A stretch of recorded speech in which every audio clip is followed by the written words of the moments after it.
బాగానే ఉంది. ఏడి ఇంట్లో లేడా? లేడు. వాడిప్పుడు ఇక్కడ ఉండడం లేదు. అదేమిటి సంఖ్య? అదే ఫ్యాక్టరీ దూరం కదా, వచ్చి వెళ్ళడం కష్టమని దగ్గరలో గది తీసుకుని ఉండమని నేనే చెప్పాను. ఫ్యాక్టరీకి దూరమనే? సిటీకి 20 కిలోమీటర్ల దూరం నుంచి కూడా బస్సులు వచ్చి వెళుతూ ఉండరు. అతని మీద నీకున్న అమితమైన అభిమానం వల్ల అతను కష్టపడుతున్నాడని అనుకుంటున్నావు. పోనీలే సంఖ్య, ఏదైతే నేను మధుకు చక్కటి ఉద్యోగం దొరికింది. ఇక నీకు ఈ బాధ్యతల నుంచి కాస్త విశ్రాంతి దొరుకుతుంది. లేదు కృష్ణ గారు, ఆ ఆశ నాకు లేదు. ఏ ఎందుచేత? ఆ దేవుడు నా నొసటిన అదృష్టపు రేఖ గీసే క్షణాన్న ఆయన చెయ్యి వణికుంటుంది కృష్ణ గారు.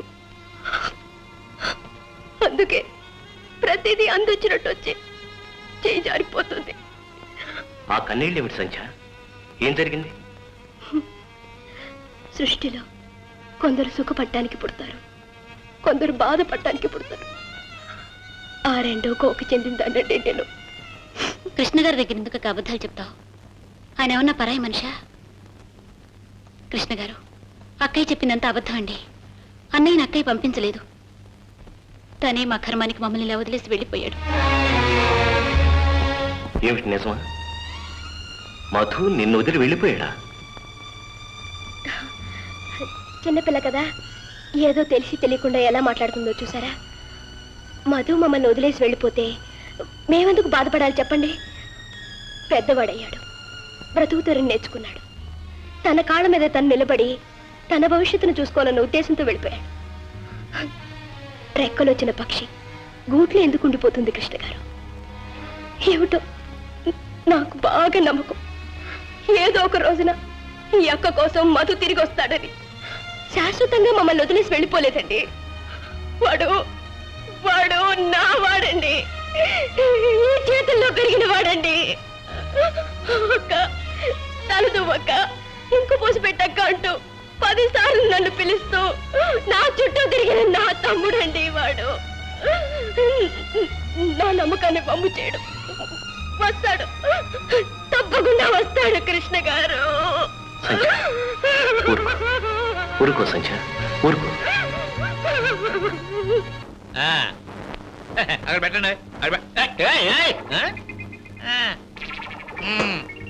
గుళ్ళెంతో? 2 రూపాయలండి. 2 రూపాయలు. సరే, ఇదిగో తీసుకుని వెళ్ళండి. వెళ్ళండి. అరే పిల్లలు రండి. ఇదిగో బస్తా శనగపప్పు, బస్తా మరమరాలు, అదిగో అరటికెల. ఇవి మొత్తం 1 సంవత్సరం సరిపోవాలి. ఈ లోపుగా మెదిలేరా కూలీలు పెట్టి చర్మం ఒలిపించేస్తాను, జాగ్రత్త. ఏడాది దాకా ఇవే సరిపోతానన్నా, మహా అయితే 1 వారం రోజులు వస్తాయి. ఏమిట్రా వారం వస్తాయా? అది కడుపా హిందూ మహాసముద్రం రా. మీరు ఏ కోటీశ్వరులకో పుట్టవలసిన వాళ్ళు గాని ఈ నల్ల కోటోడికి కాదురా. ఒరేయ్, మీరు చిన్నప్పటి నుంచి తిన్న తిళ్ళు టిఫిన్లు అన్ని కలిపి లెక్క చూస్తే 3 వాడలు 7 మేడలు కొనొచ్చురా. ఏమిటండి, ఏవో సరుకులు తీసుకొచ్చినట్టున్నారు, డబ్బెక్కడిది? సంధ్య ఇవ్వవలసిన 10,500 రూపాయలు బాకీ వసూలు చేసేసాను. వస్తూ ఇవి తెచ్చాను పిల్లలు అడుగుతారని. ఇప్పటికైనా మీ శ్రీవారు గండబేరుడు అంటే అర్థమైందో? అమ్మా అమ్మా, మీకు మనీ ఆర్డర్ వచ్చిందమ్మా. మనీ ఆర్డరా? ఎవరు పంపారు? మధుబాబు గారు పంపించారమ్మా. ఈ ఊరు నుంచి మీ పేరును పంపించారు. తిప్పి పంపి. ఆ పేరున్న మనిషి అడ్రస్ లో లేదని రాసి పంపి. అలాగే అక్క, అదేమిటి తిప్పి పంపించేసావే?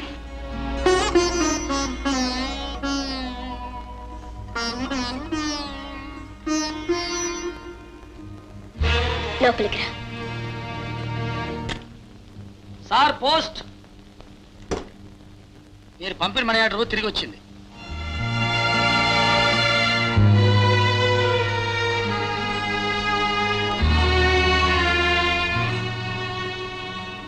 మనీ ఆర్డర్ ఎవరు పంపారు? ఎవరు పంపలేదు, మనం పంపించిందే తిరిగి వచ్చింది. మీ అక్క తిప్పి పంపించిందా? అవును, అందుకే చెప్పాను అక్కకి ఆత్మాభిమానం ఎక్కువ, డబ్బు పంపితే తీసుకోదని. అది ఆత్మాభిమానం కాదు, అహంకారం.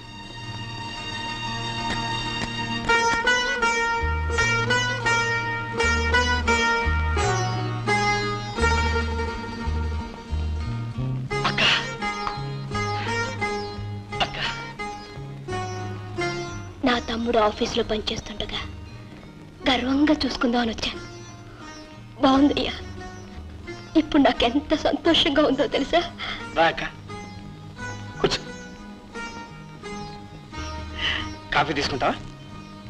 అక్క అని పిలిచావు, అది చాలు మధు, ఇంకేం వద్దు. పెళ్లికి పిలవపోతే ఈ అక్కని మర్చిపోయావు అనుకున్నాను. సారీ అక్క, పెళ్ళికి నువ్వు వస్తే నీ కళ్ళలోకి చూస్తూ నీకు నచ్చని పని చేయలేనని. పోన్లే మధు, నువ్వు బాగుంటవే నాకు కావాలి. నీ నిర్ణయం నువ్వు తీసుకున్నావు. ఎంత పెద్దవాడివైనా ఈ అక్క కంటే చిన్నవాడివేనని, నువ్వు నా మాట కాదనవని నిన్ను విషయం అడుగుదామని వచ్చాను. ఏమిటక్క అది? లతా జ్యోతి వదిలిని చూడాలని ముచ్చటపడుతున్నారు. రేపొచ్చే పండక్కి అమ్మాయిని తీసుకుని ఒకసారి మన ఇంటికి, అదే మా ఇంటికి రా మధు. అలాగే అక్క. నాకు తెలుసు మధు, నువ్వు నా మాట వింటావని తెలుసు. అవును, డబ్బు పంపిస్తే తిరిగి పంపించేసావేంటి? అది నా తమ్ముడు సంపాదన కాదు, నా తమ్ముడు అత్తవారింటి సొమ్ము. పరాయి సొత్తు నిప్పు లాంటిది. తప్పకుండా వస్తావు కదా? తప్పకుండా వస్తానక్క. వస్తానయ్యా.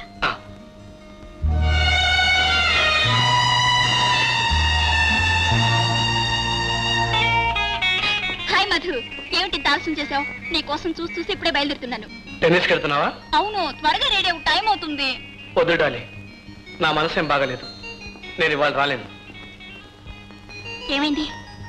మీ నాన్నగారు ఆఫీసు భారం అంతా నా మీద వదిలిపెట్టి వెళ్ళిపోయారు కదా, ఏవో గొడవలు సమస్యలు. ఓ ఫర్గెట్ అయితే ఆ సమస్యలన్నిటినీ నీ ఆఫీస్ చైర్లో పడేసి లాక్ చేసుకొచ్చే. చూడ్డాలి, ఇందాక అక్క ఆఫీస్కి వచ్చి పండక్కి మన ఇద్దరిని రమ్మని పిలిచింది. ఈజీ, ఆ. ఆవిడికి సడన్ గా మన మీద ఇంత ప్రేమ పుట్టుకొచ్చింది దేనికో? అక్కకి మొదటి నుంచి నేనంటే ఎంతో ప్రేమ. ఆవిడని చూస్తే నువ్వు ఇలా మాట్లాడు. పెళ్ళయ్యాక ఆవిడ ఆశీర్వాదం తీసుకోకపోవడం నాదే పొరపాటు. ఆవిడ రమ్మని పిలిస్తే నువ్వేమన్నావు? వస్తానని మాటిచ్చాను. ఓకే, మాట ఇచ్చేసావు గనుక ఈసారి ఒప్పుకుంటున్నాను. ఇక ఇలాంటివి నాతో చెప్పి మరీ చేస్తూ ఉండు.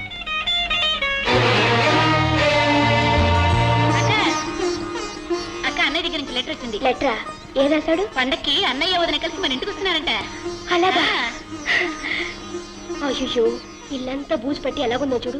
దులుపు శుభ్రం చేయలత. రేపు ఆదివారం షాపులో ఉండవు.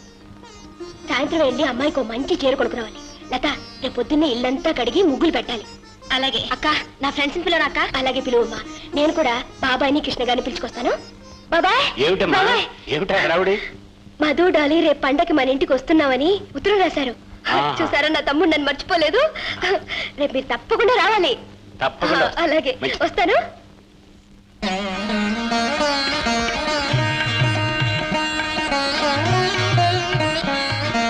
కుడికాలు ముందు పెట్టి పదమ్మా.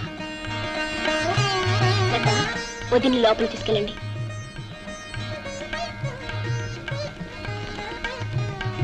అన్నయ్య, నీ పెళ్లికి మమ్మల్ని పిలవలేదే?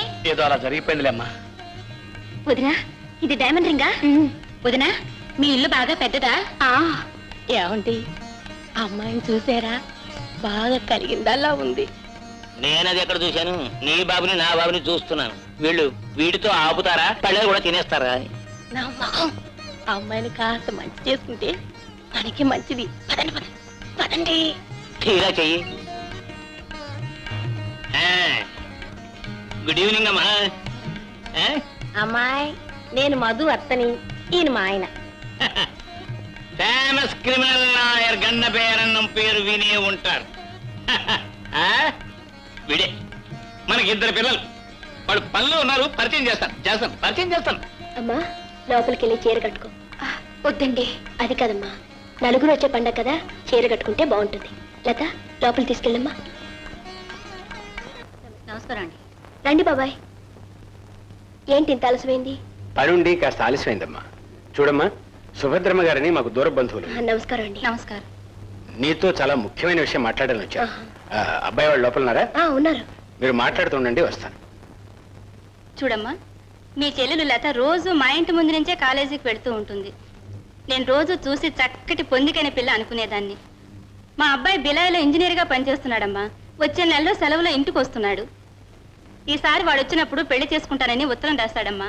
ఆ విషయం అన్నయ్య గారితో చెప్తే వారు మీ చెల్లెలు గురించి చెప్పారు. మీ చెల్లెలు లత నాకు బాగా నచ్చిందమ్మా. మీకు అభ్యంతరం లేకపోతే మా వాడికి ఇచ్చి చేద్దామనుకుంటున్నాను. చాలా సంతోషం అండి. ఇది మా మరదలు గడప తొక్కిన వేళ విశేషం అనుకుంటాను.